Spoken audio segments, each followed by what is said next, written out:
Her father didn't ask who got her pregnant. He just tied her hands, threw her in the wagon, and traded her away like livestock to a mountain man who looked at her like she was another burden he didn't want to carry. Virginia Campbell had always known her father's love came with conditions, but she'd never imagined those conditions would lead to this moment. Standing barefoot in the Montana snow, her belly swollen with shame, watching him disappear down the mountain trail without so much as a backward glance. The rope burns on her wrists were still raw from the wagon ride. 3 days of bone-jarring travel over terrain that barely qualified as a trail, with nothing but hardtack and stream water to sustain her. Her father, Thomas Campbell, had spoken exactly 14 words during the entire journey. "You made your choice, girl. Now live with the consequences." But Virginia hadn't chosen anything. She'd been 17 and foolish, believing the sweet words of Jonathan Rivers, the banker's son who'd promised her marriage and respectability. Instead, he'd given her this swelling belly and a reputation that made her father's jaw clench with barely contained rage every time he looked at her. "It's your shame," Thomas had growled the morning he'd dragged her from her bed before dawn. "You'll live with it or die with it. I won't have your sin rotting this house any longer." Now she stood in front of a cabin that looked like it had been carved from the mountain itself. Rough-hewn logs chinked with moss and mud, a stone chimney leaking thin wisps of smoke into the gray November sky. The man who'd accepted her father's payment stood in the doorway, a figure that seemed to fill the entire frame. Nathan Blackwood was nothing like the men from town, where they wore carefully pressed shirts and spoke in measured tones. He was all sharp edges and weathered leather. His dark hair hung past his shoulders, and his beard was thick enough to hide whatever expression might have crossed his face when her father had made his offer. $200 in the girl, Thomas had said, his voice carrying the casual tone of a man conducting routine business. "She can cook and sew, and she's not sickly. The child's not yours to worry about. Just keep her alive long enough to birth it, and you can decide what to do with both of them after." Nathan had counted the money twice, his pale blue eyes never quite meeting Virginia's terrified gaze. "Fair enough," he'd said, and that had been the end of Virginia Campbell's old life. Now, as the sound of her father's wagon wheels faded into the distance, she was left with nothing but the wind cutting through her threadbare dress and the weight of the child growing inside her. The silence stretched between them, broken only by the distant cry of a hawk circling overhead. "You coming in or planning to freeze to death on my porch?" Nathan's voice was gravelly, unused to conversation. Virginia lifted her chin, summoning what little dignity she had left. "I suppose I don't have much choice." Something flickered in Nathan's eyes. Amusement, maybe, or approval. "No, I reckon you don't." The cabin's interior was Spartan but clean. A stone fireplace dominated one wall, its warmth immediately embracing her frozen limbs. There was a rough-hewn table, 2 chairs, a narrow bed in the corner, and shelves lined with supplies that spoke of a man who prepared for long winters and longer silences. Nathan moved past her to tend the fire, adding logs with the efficient motions of someone who'd performed this ritual countless times. "There's a pot of stew on the hearth," he said without turning around. "Help yourself." Virginia's stomach clenched at the mention of food. She couldn't remember when she'd last eaten a proper meal. "Thank you," she whispered, her voice barely audible above the crackling flames. "Don't thank me yet," Nathan replied, finally facing her. His eyes were harder than the stone beneath their feet. "Your father paid for shelter and food until the child comes. After that, we'll see what you are worth keeping around for." The words hit her like a physical blow, but Virginia forced herself not to flinch. She'd shed enough tears over the past few months. This mountain man wouldn't see her break. "I can work," she said, straightening her shoulders. "I'm not afraid of hard labor." Nathan's gaze traveled down to her swollen belly, then back to her face. "We'll see," he said again, then turned back to the fire, dismissing her as effectively as if she'd never spoken. As Virginia ladled stew into a wooden bowl with trembling hands, she tried to ignore the voice in her head that whispered she'd simply traded one prison for another. At least this one was warm, and the man who now owned her hadn't raised his hand to her. Yet. Outside, the first snowflakes of winter began to fall, and Virginia Campbell realized that whatever came next, there would be no going back. The girl who'd believed in sweet promises and fairy tale endings had died somewhere on that wagon ride. The woman who would survive this mountain would have to be someone entirely different. The first night in Nathan Blackwood's cabin, Virginia learned three things about her new reality. The man who now owned her snored like a hibernating bear. The wind through the mountain peaks sounded like voices of the damned, and pregnancy made sleep nearly impossible even when exhaustion weighed on her like a stone. She lay on the narrow cot Nathan had grudgingly provided, listening to the symphony of his breathing from across the room. He'd given her the bed without ceremony, claiming the floor near the fireplace for himself. Whether this was kindness or simple practicality, she couldn't tell. Nothing about Nathan Blackwood was easy to read. The stew had been surprisingly good, thick with venison and root vegetables that spoke of a man who knew how to survive in isolation. But it sat heavy in her stomach now, along with the weight of everything that had led her to this moment. Jonathan Rivers seemed like a character from someone else's story, a boy who'd whispered pretty lies in her ear while she'd been foolish enough to believe them. "Your reputation is ruined anyway," he'd said when she'd told him about the baby. "Might as well make the best of a bad situation." Making the best of a bad situation? That seemed to be all she'd be doing from now on. Dawn came gray and reluctant, filtering through windows that needed cleaning. Virginia woke to the sound of Nathan moving around the cabin with practiced quiet, building up the fire and preparing what smelled like coffee. Real coffee, not the chicory substitute her family had been forced to drink since money grew tight.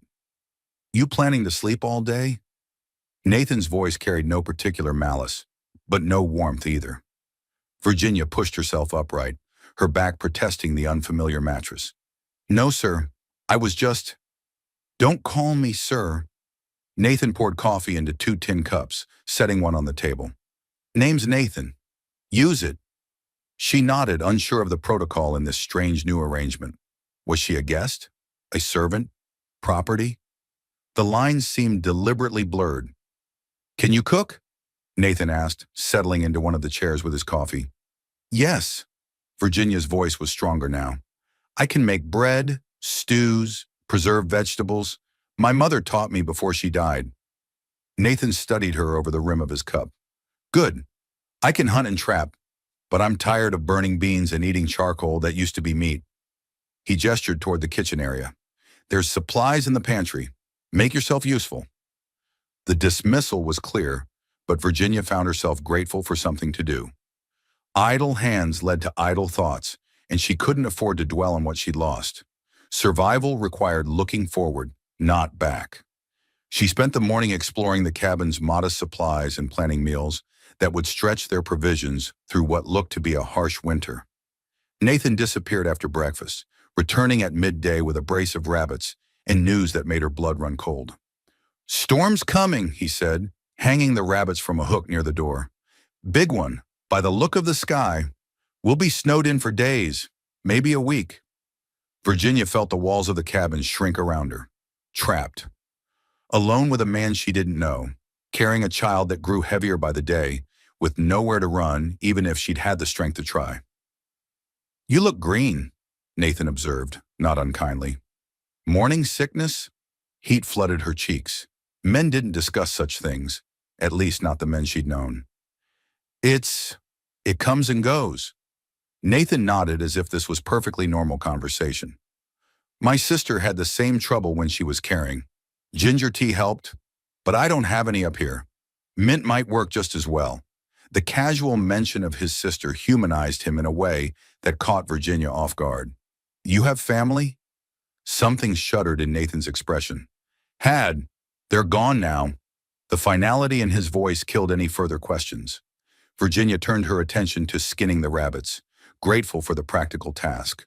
Her hands were steady, despite everything. Her mother had made sure she could handle the unpleasant necessities of frontier life. "You know your way around a knife," Nathan said, watching her work. "I had to learn. Papa wasn't much for helping with kitchen work, said it was women's business." The bitterness in her voice surprised her.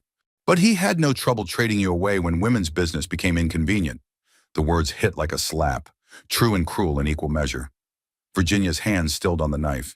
"He did what he thought was best," Nathan snorted. "He did what was easiest for him, Don't pretty it up with noble intentions. Anger flared in Virginia's chest, hot and unexpected. You don't know anything about my family or what we've been through. I know enough. Nathan's voice was steady, matter of fact. I know a man who'd sell his pregnant daughter to a stranger isn't worth defending. He didn't sell me, Virginia said, though the words felt hollow even as she spoke them. Nathan raised an eyebrow. What do you call taking money in exchange for a person? The question hung in the air like smoke from the fireplace. Virginia couldn't answer it because she knew he was right.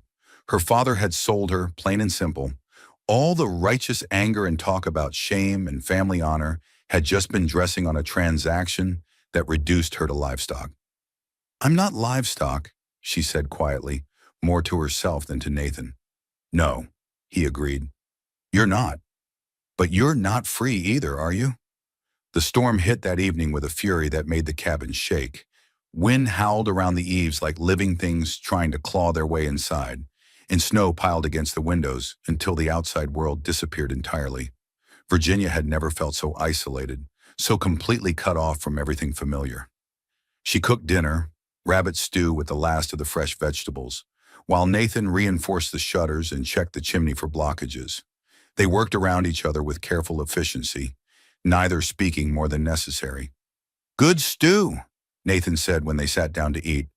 Thank you. Virginia picked at her food, her appetite strangled by anxiety and the baby's increasing demands on her body. You need to eat more, Nathan observed. Baby's taking what it needs from you, whether you feed it proper or not. The casual knowledge unsettled her. How do you know about pregnancy? Nathan was quiet for so long she thought he wouldn't answer. Then, like I said, my sister. She had 3 children before. He trailed off, jaw tightening. Before what? Before they died, all of them. Fever took the children first, then her husband gave up and drank himself to death. Nathan's voice was flat, empty of emotion. Left me with nothing but graves to tend and a cabin too big for one man. Virginia felt something shift inside her, a reluctant sympathy for the man who'd spoken of her like a burden. I'm sorry, Nathan shrugged. World's full of sorry. Doesn't change anything. It changes how we treat each other, Virginia said softly. He looked at her then, really looked, as if seeing her for the first time. Maybe. We'll see. After dinner, Nathan carved while Virginia mended a tear in her dress by firelight. The silence between them was less hostile now, more like the quiet of 2 wounded animals sharing shelter from a storm. What will happen when the baby comes? Virginia asked eventually. Nathan's knife paused in its work. Depends. On what? On whether you plan to stay or keep running. The question caught her off guard. Where would I go? Anywhere. Once the child's born and you've recovered, you're free to leave. I won't stop you. Virginia stared at him. But my father paid you. Your father paid for food and shelter until you're back on your feet. Nothing more. Nathan resumed his carving, a small bird taking shape under his skilled hands. I'm not in the market for a wife or a family. Never have been. The words should have been comforting, but instead they left Virginia feeling strangely hollow. And if I have nowhere to go? Then I suppose you'll stay until you figure something else out. Just like that. Nathan set down his knife and met her gaze. Just like that. But if you stay, you work. This isn't charity and I'm not your keeper. You pull your weight or you find somewhere else to do it. Virginia nodded, understanding the terms. They weren't generous, but they were fair. More fair than anything she'd been offered in months. I can work, she said. I'm not afraid of hard labor.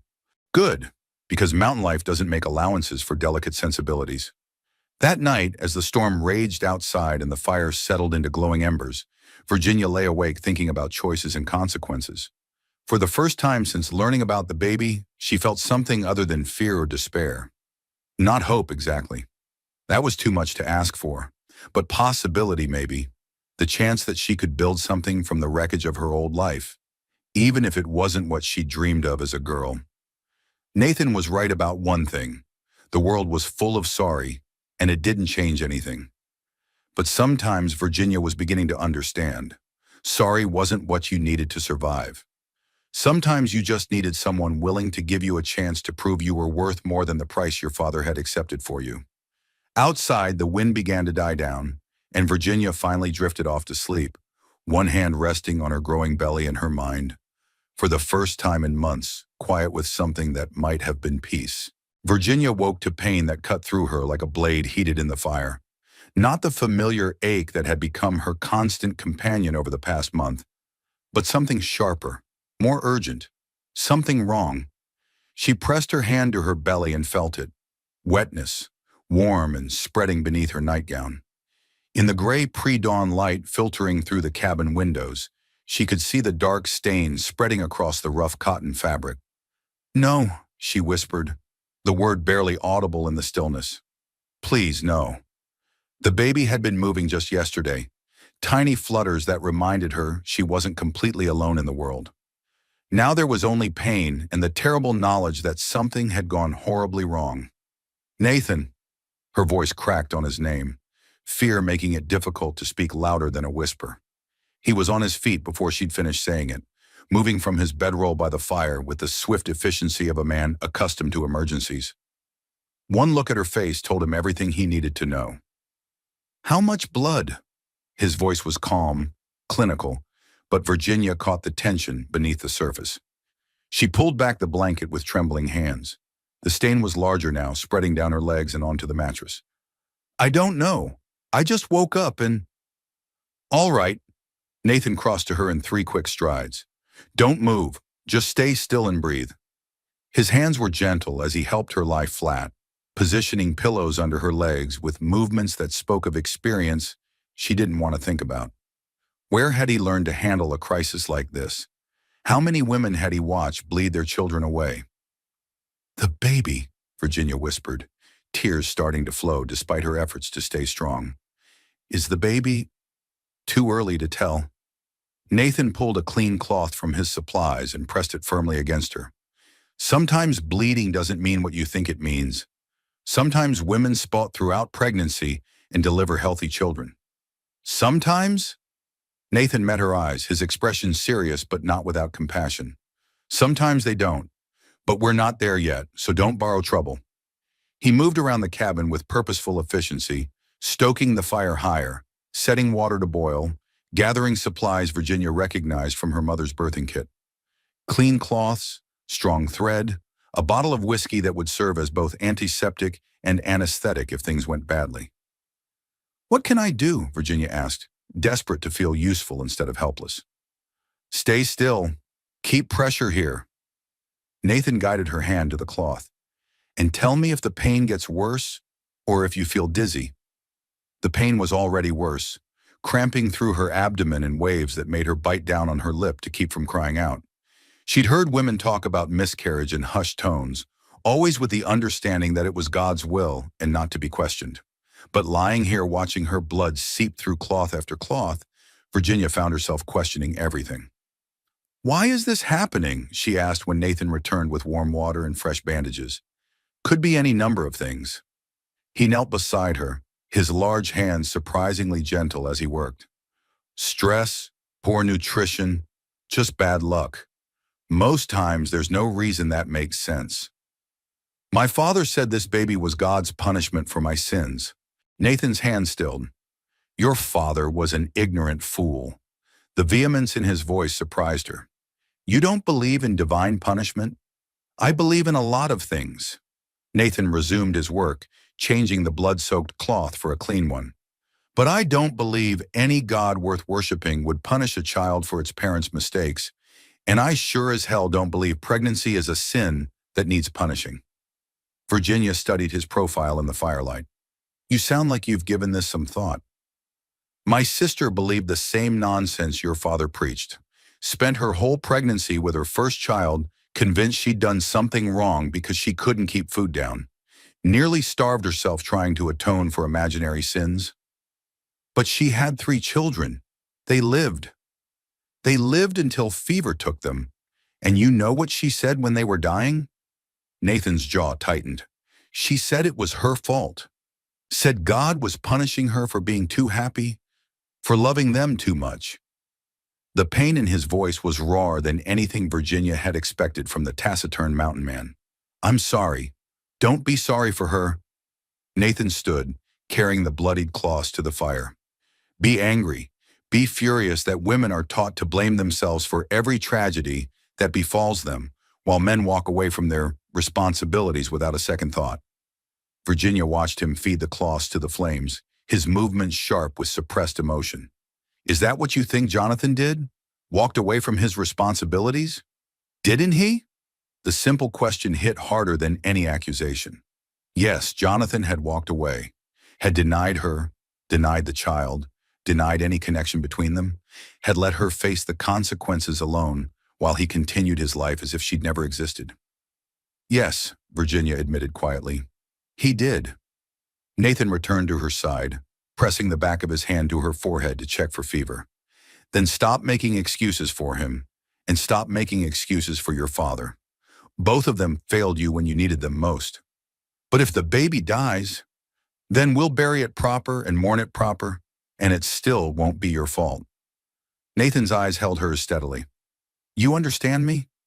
Virginia nodded, though she wasn't sure she believed him. A lifetime of being told that women were responsible for everything that went wrong in the world was hard to shake off with a few words, no matter how kindly meant. The hours that followed passed in a haze of pain and fear. Nathan stayed close, checking on her regularly, bringing her water and broth she couldn't keep down, changing bloodied cloths with the matter-of-fact competence of someone who'd seen worse.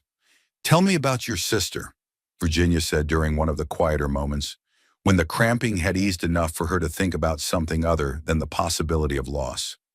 Nathan was whittling near the fire, his hands working automatically while he kept one eye on her. What do you want to know? What was she like? Stubborn, fierce, laughed too loud and cried too easily. A small smile touched Nathan's lips.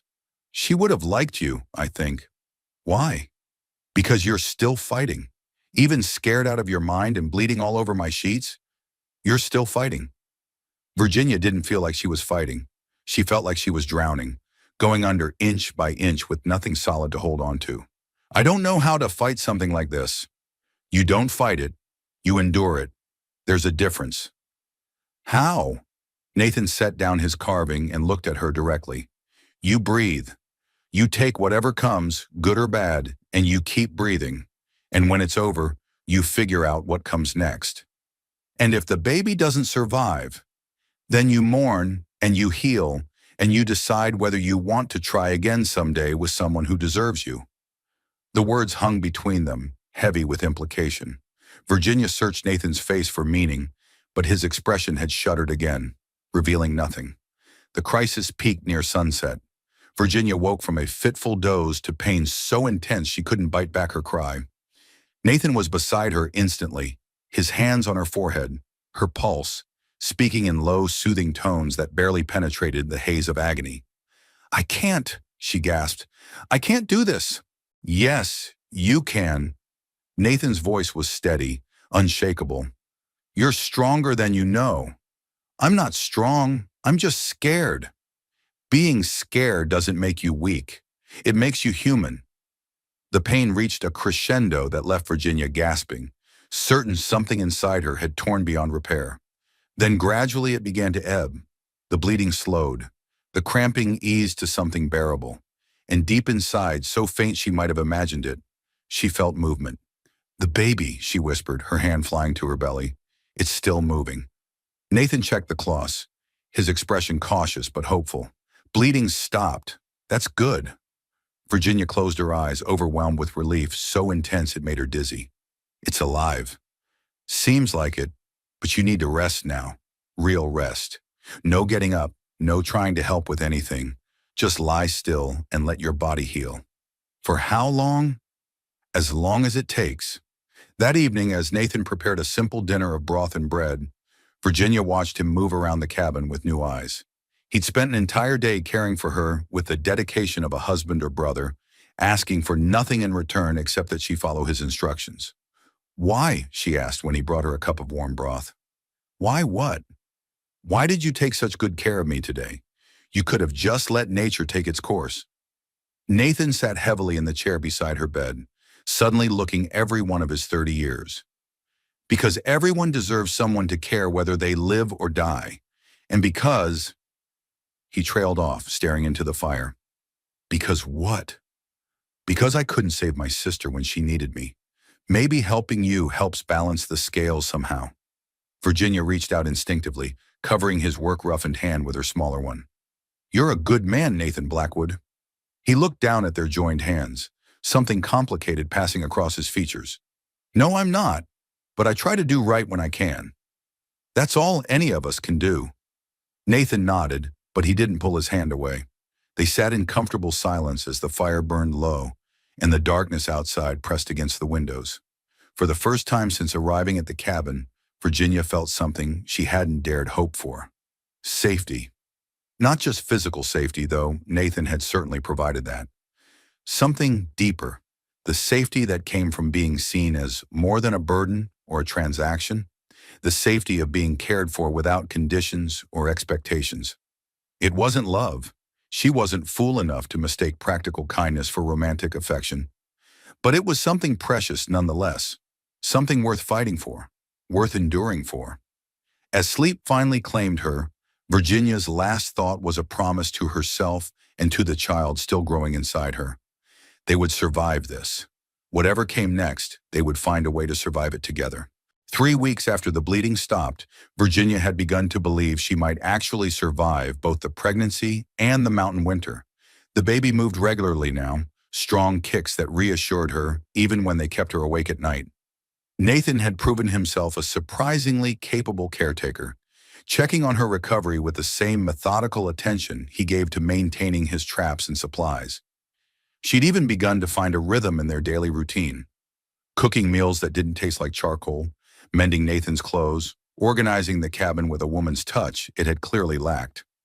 In return, Nathan had carved her a proper chair with a back that supported her growing belly and had begun leaving small gifts on the windowsill, smooth stones, interesting pieces of wood, once a single wildflower that had somehow survived the early snows. It wasn't happiness exactly, but it was something approaching contentment, which was why the sound of approaching hoofbeats on that crisp December morning sent ice through Virginia's veins. Nathan heard them first, his hand automatically moving to the rifle mounted above the fireplace. "Stay inside," he said quietly, stepping onto the porch with the weapon held ready but not raised. Virginia pressed herself against the window, peering through a gap in the shutters. A lone rider was picking his way carefully up the mountain trail, and even at a distance, there was something familiar about his posture, the way he sat his horse. Her breath caught in her throat. "Sam? You know him?" Nathan asked without taking his eyes off the approaching figure. "That's my brother." Virginia was already moving toward the door, her heart pounding with a mixture of joy and terror. "Samuel, he's only 15. What's he doing here?" Virginia had no answer. The last time she'd seen Sam, her father had been dragging her from their house while her brother had stood helpless in the doorway, tears streaming down his face. Their father had forbidden him from speaking to her, from even acknowledging her existence. The rider drew closer, and Virginia could see she'd been right. It was Sam, taller than when she'd last seen him, his face leaner with the sharp angles of approaching manhood, but unmistakably her little brother. He rode with the exhausted slump of someone who'd been traveling hard for days. Nathan kept the rifle ready as Sam approached the cabin. "That's close enough," he called when the boy was still 20 yards away. Sam reined in his horse, raising his hands to show he meant no harm. "I'm looking for my sister, Virginia Campbell. I was told she might be here." "Who told you that?" Nathan's voice was flat, dangerous. "A man in town. Said he'd sold her to a mountain man for $200. Sam's voice cracked on the words, pain and anger warring in his young face. Virginia couldn't stand it anymore. She pushed past Nathan onto the porch, ignoring his sharp intake of breath. "Sam! Sam, it's me!" Her brother's face transformed at the sight of her, relief and anguish chasing each other across his features. He dismounted quickly, taking a step forward before Nathan's voice stopped him. "Easy, boy. She's been through a lot. No sudden moves." Sam's eyes took in Virginia's obviously pregnant state, the way she held herself, the protective stance Nathan had taken beside her. His jaw clenched with fury that looked far too old for his 15 years. "He really did it," Sam said, his voice hollow. "Father really sold you. Sam, like you were livestock, like you were nothing." Tears were streaming down Sam's face now, but his voice was steady. "I tried to stop him, Ginny. I swear I tried." Virginia felt her own tears starting. "I know you did. It's not your fault." "The hell it isn't." Sam wiped his nose on his sleeve, a gesture so achingly familiar it made Virginia's chest tight. "I should have fought harder, should have stopped him somehow." "You were just a boy," Nathan said quietly, lowering his rifle. "Sometimes there's nothing a boy can do against a grown man's cruelty." Sam looked at Nathan with suspicious eyes. "And what did you do? Take advantage of a pregnant girl who had nowhere else to go?" The accusation hung in the cold air like smoke. Virginia saw Nathan's jaw tighten, saw the way his hand flexed around the rifle stock, and she stepped between them before either could say something that would make this worse. "Nathan has been kind to me," she said firmly. "Kinder than anyone has been in months. He saved my life when I was bleeding, and he's never once laid a hand on me or demanded anything I wasn't willing to give." Sam's eyes flicked between them, trying to read the dynamic he'd walked into. "Then why are you still here? If he's not keeping you prisoner, why haven't you come home?"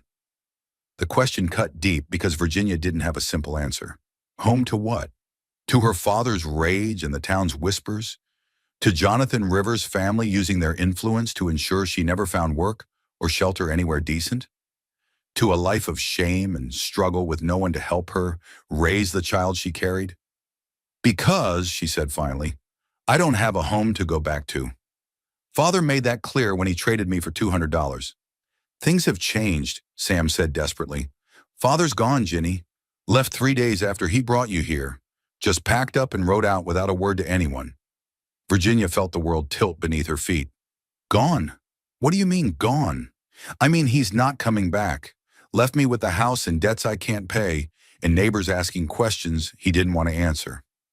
Nathan was watching this exchange with sharp attention, his rifle now held casually at his side but ready to be raised if needed. "Questions about what?" Sam looked uncomfortable.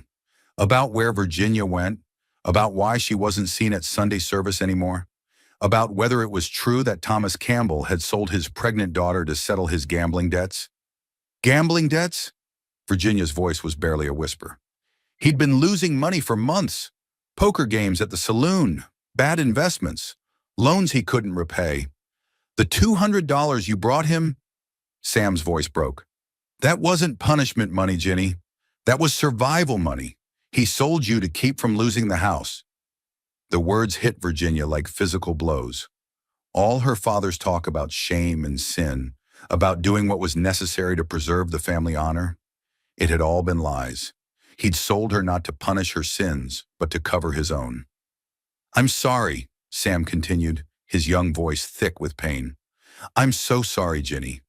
If I'd known, if I'd understood what he was really doing." "You couldn't have stopped him," Virginia said automatically, but the words felt hollow. Her father had looked her in the eye and spoken of divine justice while bartering her away for gambling money. Nathan stepped closer, his presence solid and reassuring at her back. "What do you want from her, boy?"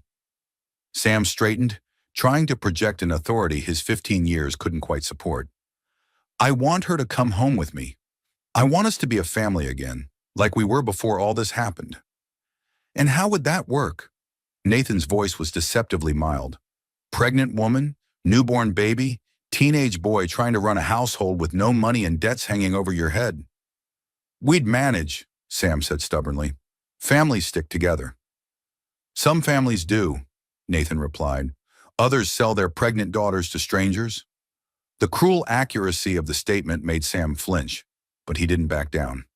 "That was Father, not us. Ginny and I. We're different."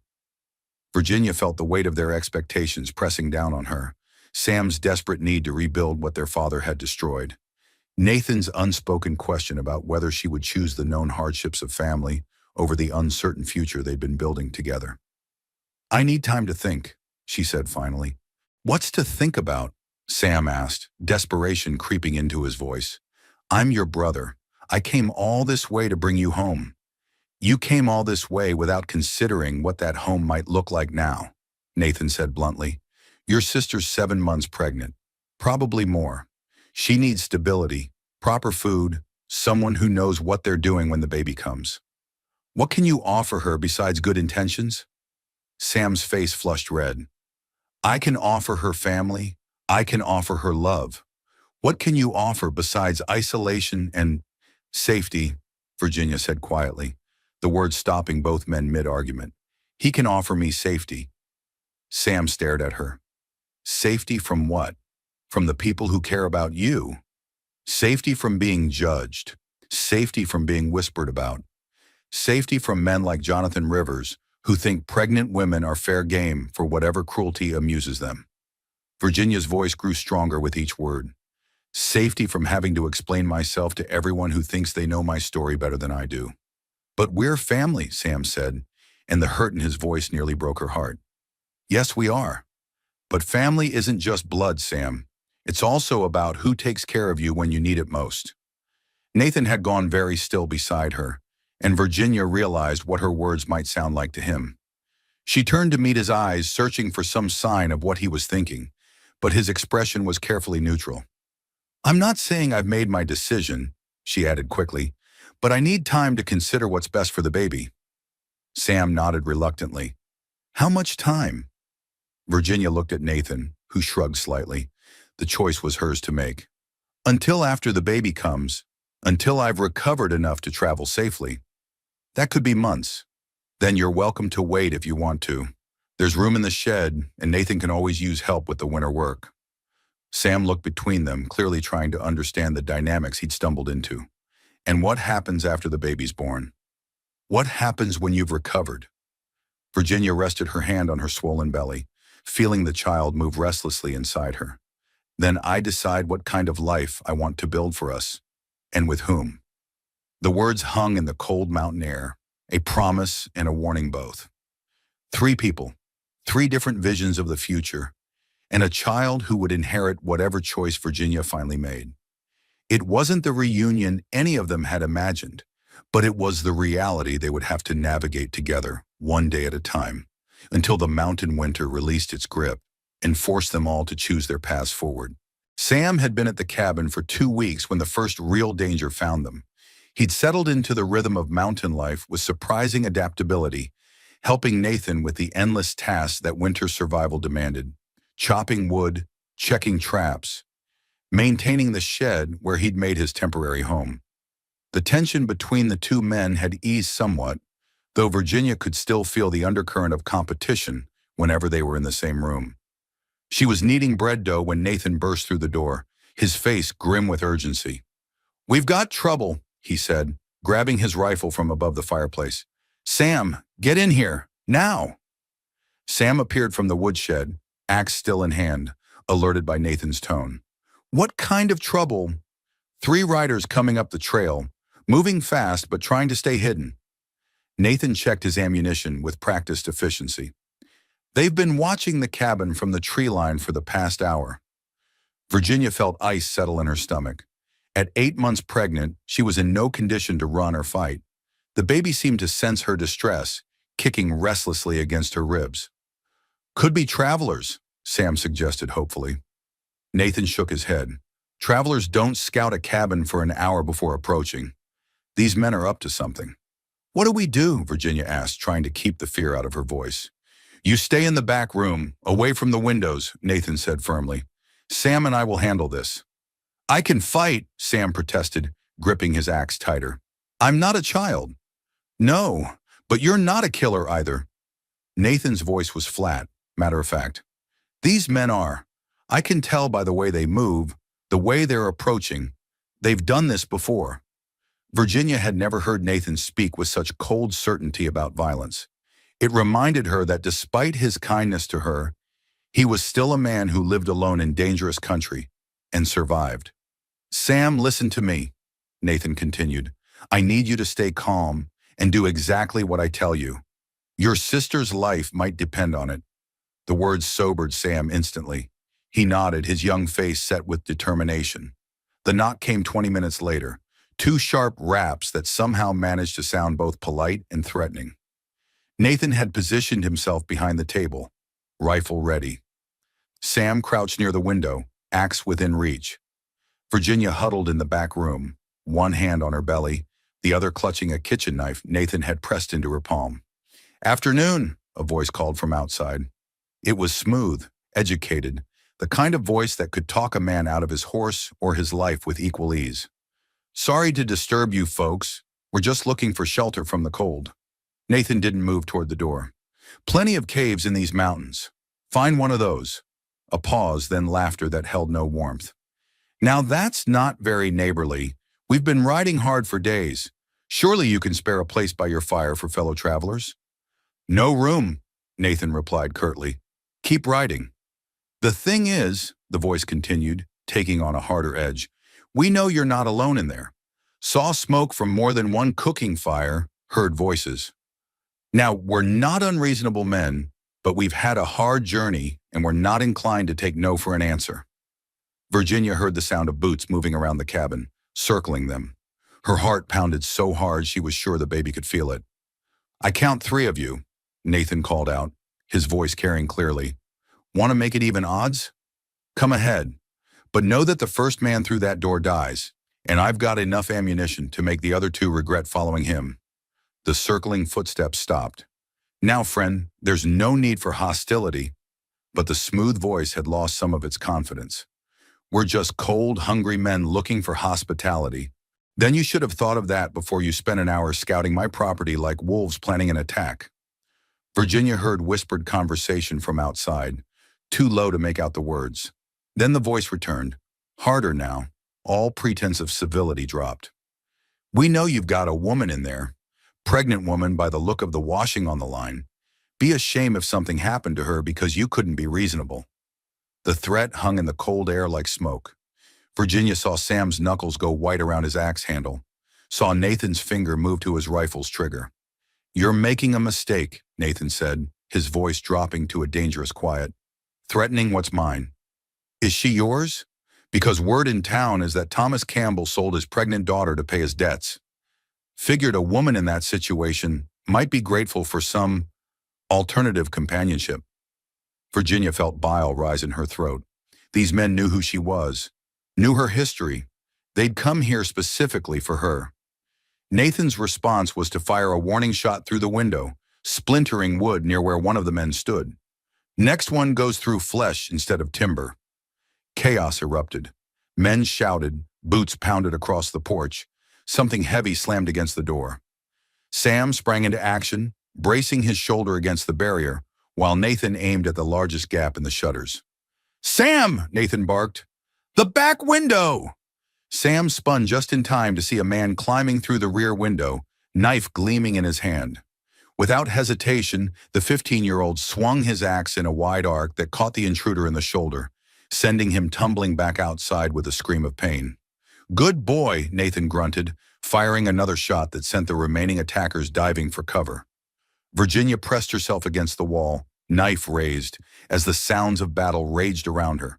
She could hear Nathan's rifle cracking, Sam shouting warnings, boots scrambling across the cabin floor. The baby kicked frantically, as if trying to escape the violence surrounding them. Then suddenly silence. Nathan's voice cut through the quiet. "Anyone still breathing out there, better start riding, because the next sounds you hear are going to be reload sounds and I've got all night." Virginia held her breath, listening. After what felt like an eternity, she heard the sound of horses' hooves retreating down the mountain trail. "Ginny?" Sam's voice was shaky but strong. "You all right?" "I'm fine," she called back, though her hands were trembling so badly she could barely hold the knife. Nathan appeared in the doorway, his face grim but relieved. "They're gone. For now." "Will they come back?" Virginia asked. "Maybe. Men like that don't like being run off." Nathan set his rifle aside and moved to help her up. "But they know we're ready for them now. That might be enough to make them look for easier prey." Sam stood by the broken window, breathing hard, blood spattering his shirt from the man he'd fought off. I've never, I mean, I've never hurt anyone before. You did good, boy, Nathan said, and Virginia could hear genuine respect in his voice. Took courage to stand your ground like that. I couldn't let them hurt Jenny, Sam said simply. Nathan nodded. No, you couldn't. That makes you a man in my book. Something shifted in that moment. Virginia could see it in the way Nathan looked at her brother. Not as a naive boy anymore, but as someone who'd proven himself when it mattered. And she could see it in Sam, the way he stood straighter, carried himself with new confidence. We need to be more careful, Nathan said, moving to examine the damage to the window and door. Word's gotten out about Virginia being here. That means more men might come looking. Looking for what? Sam asked. Nathan's jaw tightened. Looking for a pregnant woman with no family protection and no legal standing. Some men see that as an opportunity. The ugly reality of her situation hit Virginia like a physical blow. She wasn't just carrying a child, she was carrying it alone, in a world that saw unprotected women as fair game for any man cruel or desperate enough to take what he wanted. Then I guess it's good she's not as alone as they think, Sam said quietly. Nathan looked at him, something passing between the two men that Virginia couldn't quite read. No, Nathan agreed. I guess she's not. That evening, as they worked together to repair the damage from the attack, Virginia watched Nathan and Sam move around each other with new ease. The competitive edge was gone, replaced by the natural cooperation of men who'd fought together and survived. Thank you, she said to both of them as they sat down to a late dinner of stew and bread. For what? Nathan asked. For protecting me. For treating me like I'm worth protecting. Nathan met her eyes across the table. You are worth protecting. Any man who says different is a fool or a liar. Or both, Sam added, earning a small smile from Nathan. As Virginia lay in bed that night, listening to the wind howl around the cabin and feeling her child move restlessly inside her, she thought about the choice she would eventually have to make. Sam offered her family, the comfort of blood ties and shared history. But Nathan offered something different: protection, respect, the kind of steady partnership that could weather any storm. The attack had shown her something important about both men. Sam, despite his youth, would fight for her without hesitation. Nathan, despite his claims of emotional distance, had called her "what's mine" in front of dangerous strangers. Neither man was perfect, and neither option was without risk. But for the first time since leaving her father's house, Virginia felt like she truly had a choice to make. Not between bad options and worse ones, but between different paths that could both lead to something resembling happiness. The baby kicked again, a strong flutter against her ribs that felt almost like approval. Whatever decision she made, Virginia realized, it would be hers to make freely. And that freedom, hard-won and carefully protected, might be the most valuable thing she'd gained from this strange mountain winter. Outside, the wind continued to howl, but inside the cabin, surrounded by two men who would kill or die to keep her safe, Virginia Campbell finally understood what it meant to be valued for more than just the price someone else had put on her head. The labor pains began on a February morning when the snow was falling thick enough to muffle sound, and the cabin felt like the only warm place left in the world. Virginia woke to a cramping so intense it stole her breath, and she knew immediately that after 9 months of waiting, her child had decided it was time to make an appearance. Nathan? She gasped, gripping the edge of the bed as another contraction seized her. He was awake instantly, moving from his bedroll by the fire with the swift efficiency she'd come to depend on. One look at her face told him everything he needed to know. How far apart? He asked, already moving to stoke the fire higher. I don't know. This is only the second one. But Virginia's words cut off in a sharp cry as another wave of pain crashed over her, stronger than the first. Sam! Nathan called toward the shed. Get in here, now! Sam burst through the door, still pulling on his shirt, his face alert with concern. What's wrong? The baby's coming, Nathan said, his voice calm but urgent. I need you to fetch water from the well, then start boiling every pot we have, and bring those clean cloths from the shelf. Virginia watched through a haze of pain as both men moved with practiced efficiency around her. Nathan had clearly done this before, with his sister, she realized, and possibly other women in other circumstances she didn't want to think about. His hands were gentle but sure as he helped her into a more comfortable position. "How long?" she asked between contractions. "Hard to say with a first baby." Nathan placed a cool cloth on her forehead. "Could be hours, could be longer. But babies come when they're ready, not when we are." The next few hours passed in a blur of increasing pain and mounting exhaustion. Sam proved surprisingly helpful, following Nathan's instructions without question, holding Virginia's hand when the contractions were at their worst, talking to her about anything and everything to keep her mind occupied. "Remember when you taught me to fish?" he said during one of the calmer moments. "You were so patient, even when I kept tangling the line." "You were 7, Virginia gasped, "and determined to catch a fish bigger than your head." "I did, eventually." "Yes, you did." She squeezed his hand as another contraction built. "You always were stubborn." "Must run in the family," Nathan said dryly, earning a weak laugh from Virginia despite the pain. As the day wore on, Virginia found herself grateful for both men's presence. Sam provided the comfort of family, the familiar anchor of shared memories and unconditional love. Nathan provided competence and strength, the steady assurance that he would see her through this safely, whatever it took. But it was becoming clear that this wasn't going to be easy. The contractions were strong but irregular. The baby seemed reluctant to move into position, and Virginia was beginning to tire in a way that worried her. "Something's wrong," she said during a brief lull, her voice thin with exhaustion. Nathan checked her progress with clinical efficiency, his face carefully neutral. "Baby's positioned oddly. Not dangerous yet, but not ideal either." "What does that mean?" Sam asked, fear creeping into his voice. "It means we wait, and we help her work through it," Nathan replied. "Sometimes babies need to find their own way." The sun was setting when Virginia's water broke in a rush that left her gasping. The contractions immediately intensified, coming faster and harder than before. "That's it," Nathan said with satisfaction. "Now we're getting somewhere." But somewhere turned out to be a place of pain so intense, Virginia thought she might die from it. She heard herself screaming and felt distantly embarrassed by the sounds she was making, but Nathan and Sam seemed unperturbed. "You're doing fine," Nathan said, his voice steady and sure. "Better than fine. You're strong, Virginia. Stronger than you know." "I can't," she sobbed. "I can't do this anymore." "Yes, you can." Sam's voice was fierce with conviction. "You're the strongest person I know. You survived, Father. You survived being abandoned. You survived those men who tried to hurt you. A baby's not going to defeat you now." Virginia looked at her 15-year-old brother and saw the man he was becoming. Strong, determined, loyal to his bones. When had that happened? When had the frightened boy she'd left behind grown into someone she could lean on?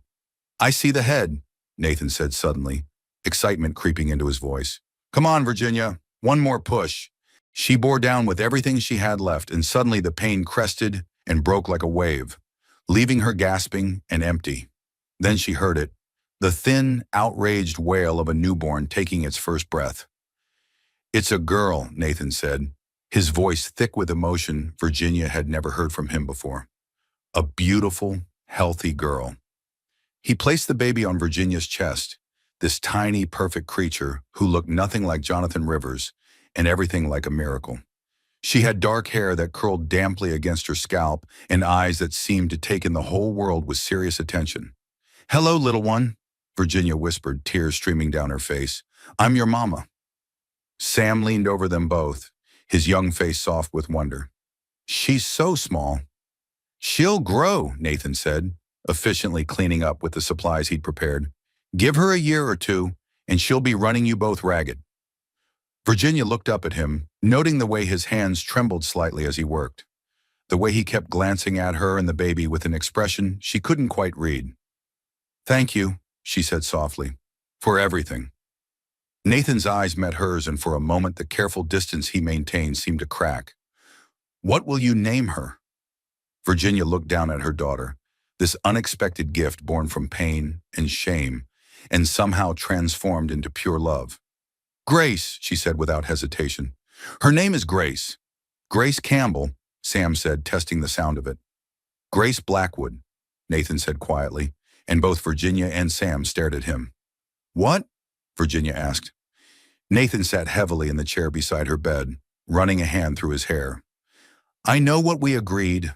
I know you're supposed to choose what happens next, where you go, who you build a life with. He looked up at her, his pale eyes fierce with something that might have been desperation. But I can't let you go. Either of you. Virginia felt her heart skip. Nathan, I love you, he said simply, as if the words were being torn from somewhere deep inside him. I didn't mean to, didn't want to, but I do, and I love that baby like she's my own. And I love your stubborn fool brother, who's brave enough to fight grown men with an axe.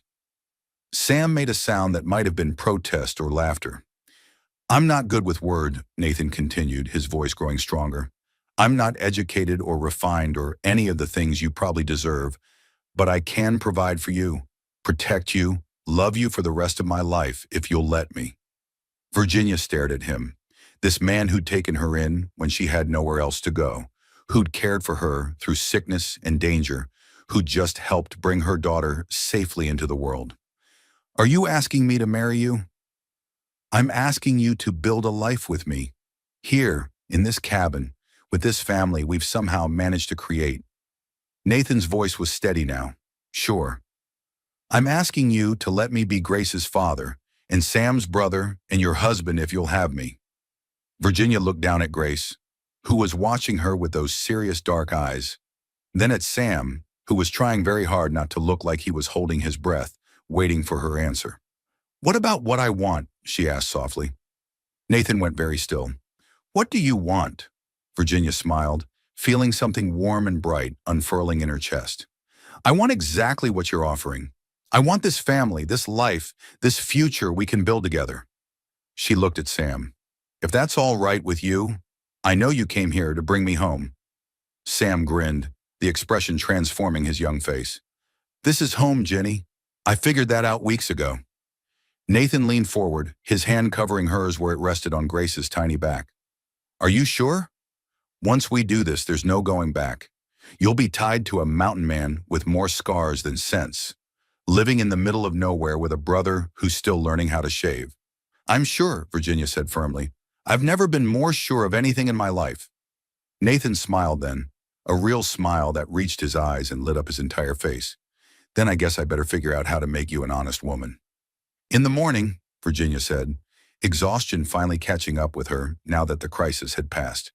Tonight, I just want to hold my daughter and sleep in the house I'm never leaving again.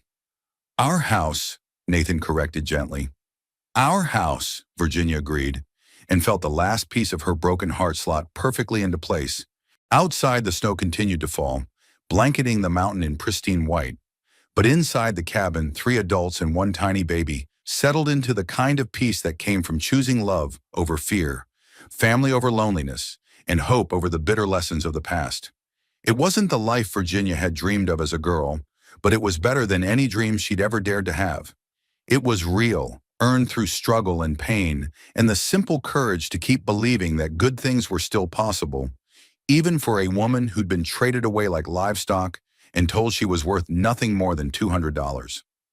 Grace stirred against her chest, making the soft sounds of a contented baby, and Virginia knew with absolute certainty that she was worth everything.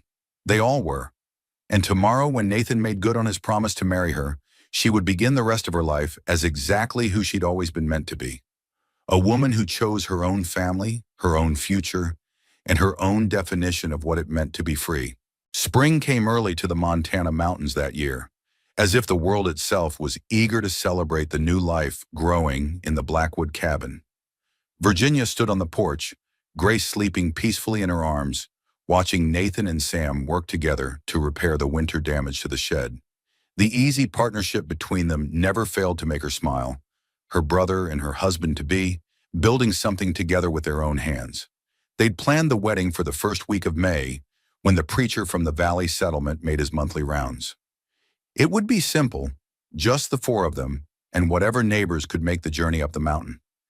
Virginia had sewn a new dress from fabric Nathan had ordered from town, pale blue wool that brought out her eyes and made her feel, for the first time in her life, truly beautiful. The sound of approaching horses shattered the peaceful morning. Nathan was already reaching for his rifle before the riders came into view, but his posture relaxed when he saw the lead horseman's collar. "It's the preacher," he called to Virginia, "and the sheriff." Virginia's stomach clenched. Sheriff visits rarely brought good news, especially not 3 days before her wedding. The two men dismounted with the weary air of travelers who'd been riding hard. Preacher Morrison was a kind man in his 60s who'd buried Nathan's sister and baptized her children. Sheriff Wade was younger, with the steady eyes of someone who'd seen enough of human nature to judge it fairly. "Nathan, Mrs. Campbell," the preacher said, tipping his hat. "Beautiful morning." "Reverend, Sheriff." Nathan's greeting was cordial but cautious. "You're early for the wedding." Sheriff Wade stepped forward, his expression serious but not unkind. "Actually, we came about something else, something we thought you all should know before the ceremony." Virginia felt grace stir against her chest and fought to keep her voice steady. "What kind of something?" "Your father's been arrested," Sheriff Wade said directly. "Thomas Campbell, caught trying to sell a young girl to a mining camp outside Helena. Girl was barely 14, claimed he was her guardian." The words hit Virginia like a physical blow. She'd known her father was capable of cruelty, but this was beyond anything she'd imagined. Arrested for what? Human trafficking, fraud, assault. The girl tried to fight, and he beat her pretty badly. The sheriff's voice was grim. "When we searched his belongings, we found records. Lots of them. Your sale wasn't the first, Mrs. Campbell. Wasn't even close." Sam made a sound like he'd been punched. "How many?" "At least a dozen girls over the past 3 years. Some sold outright. Others rented out for specific periods." Sheriff Wade's jaw tightened. "Always girls in desperate situations. Pregnant, orphaned, indebted. Women who had no one to speak for them." Virginia sank into the chair Nathan had carved for her, her legs suddenly too weak to support her. Grace whimpered, sensing her mother's distress. "There's more," Preacher Morrison said gently. "Some of the girls didn't survive. 2 are confirmed dead, 3 more missing and presumed dead. Your father's looking at the gallows, Mrs. Campbell." Nathan placed a protective hand on Virginia's shoulder. "Why are you telling us this?" "Because the territorial prosecutor wants Virginia's testimony," Sheriff Wade said. "Her case was the one that led us to the others. The girl we caught him with remembered hearing about the pregnant one sold to the mountain man. That's how we traced the pattern." "I'll testify," Virginia said immediately, her voice stronger than she felt. "If it helps those other girls, if it stops him from hurting anyone else, I'll testify." Sam stepped closer, his young face hard with anger. "Good. He needs to pay for what he did. To all of them." The trial was held in Helena 3 weeks later. Virginia rode down from the mountain with Nathan, Grace, and Sam, her heart heavy with the stories she'd heard about her father's other victims. Some were younger than she'd been, some older. All had been vulnerable, alone, desperate enough to trust a man who spoke of helping them. The courthouse was packed. Many of the surviving girls had come to testify, their faces showing the same mixture of fear and determination that Virginia recognized from her own mirror. They were no longer victims. They were witnesses, speaking truth to power in voices that refused to be silenced. Virginia's testimony was simple and direct. She told the court about being dragged from her bed, about the 3-day journey in the wagon, about being handed over to Nathan like a piece of property in exchange for $200. She spoke about the fear, the isolation, the certainty that she would die alone and unmourned. But she also spoke about survival, about Nathan's unexpected kindness, about Sam's courage, about Grace sleeping peacefully in the cabin while her parents worked to build something good from the wreckage of the past.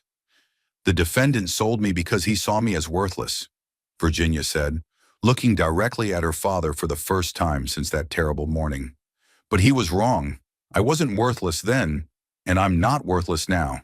None of us are." Thomas Campbell looked older, smaller somehow, diminished by the weight of his crimes. He didn't meet her eyes. The verdict came quickly. Guilty on all counts. The sentence, death by hanging, to be carried out within the month. Virginia felt no satisfaction in the verdict, only a deep sadness for all the lives her father had damaged or destroyed. Justice was important, but it couldn't undo the harm that had been done. After the trial, one of the other survivors approached Virginia as she stood outside the courthouse with Grace in her arms. "Thank you," the young woman said. She couldn't have been more than 16, with scars on her face that spoke of recent violence. For speaking up, for not staying hidden. Virginia shifted Grace to one arm so she could take the girl's hand. "What's your name?" "Sarah? Sarah Mitchell." "Where will you go now, Sarah?" The girl shrugged, trying to look brave. "Don't know. Haven't figured that out yet."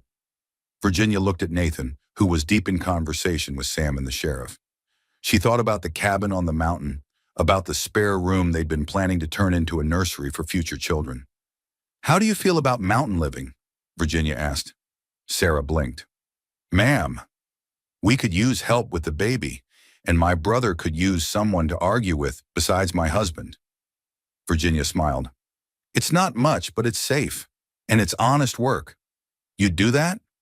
For someone you don't even know?" Virginia looked at Grace, sleeping peacefully despite the chaos around them. "Someone once gave me a chance when I needed it most. Seems like the right thing to pass it along." The wedding took place a week later, on a hill overlooking the valley where wildflowers bloomed in impossible profusion.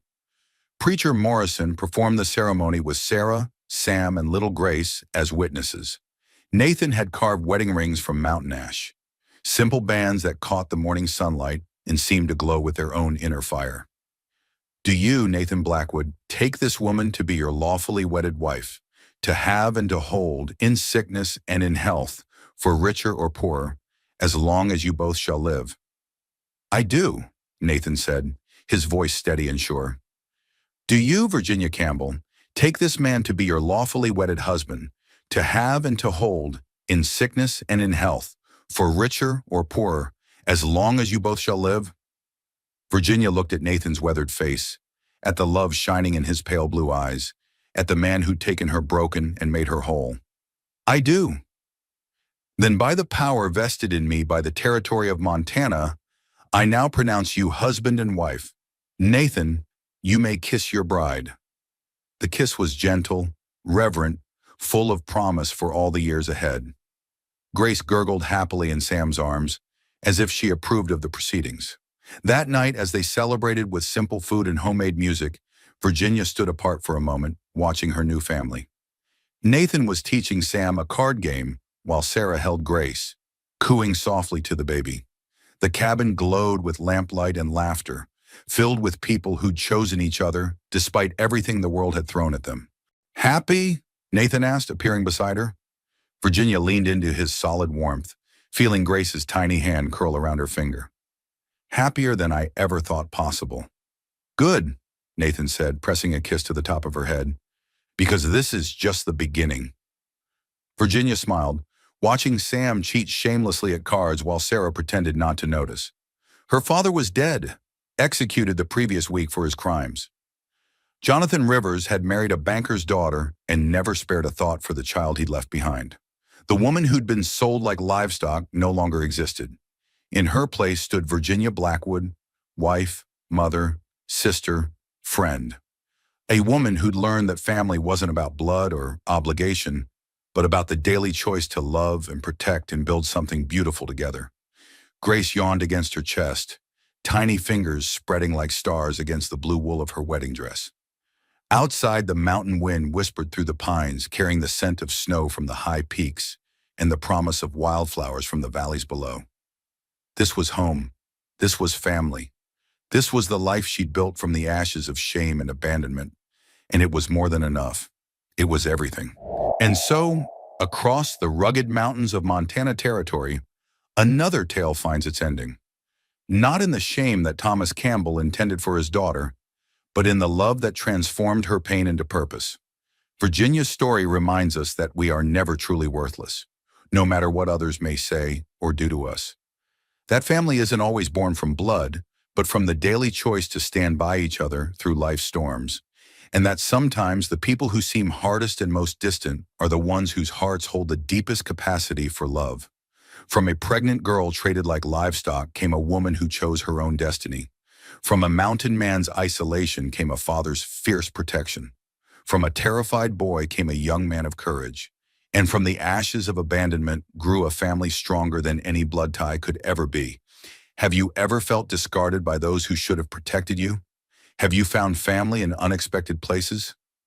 Share your stories of second chances and chosen family in the comments below. If this tale of transformation and redemption touched your heart, don't forget to subscribe and hit that notification bell. Out here in the Wild West, there are still countless stories of courage, hope, and the unbreakable human spirit waiting to be told. Because sometimes the most beautiful families are forged not by birth, but by the simple, profound choice to love without condition. This is Wild West Stories. Thank you for journeying with us.